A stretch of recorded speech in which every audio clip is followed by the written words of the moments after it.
السلام علیکم ورحمۃ اللہ۔ محترم بھائی نے یہ پوسٹ بھیجی ہے جس میں حدیث لکھی ہے، نبی اکرم صلی اللہ علیہ وسلم نے فرمایا کہ میں تمہیں دو نائب چھوڑ کر جا رہا ہوں، ایک اللہ تعالیٰ کی کتاب جو کہ آسمان و زمین کے درمیان پھیلی ہوئی رسی کی طرح ہے، اور دوسرے میرے اہل بیت۔ اچھا جی، مسند احمد کا حوالہ 21654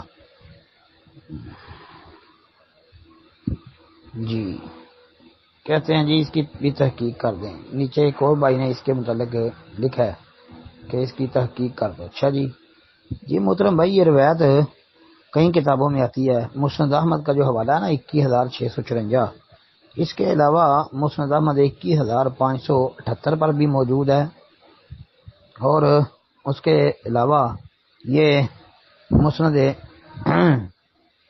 ابی سعید خدری، اس میں بھی یہ دیکھ لیں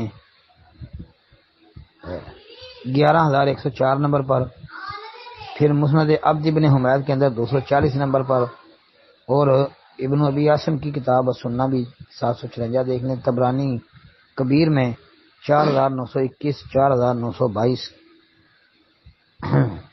یہ ساری جگہوں پہ چیک کر لیں جی۔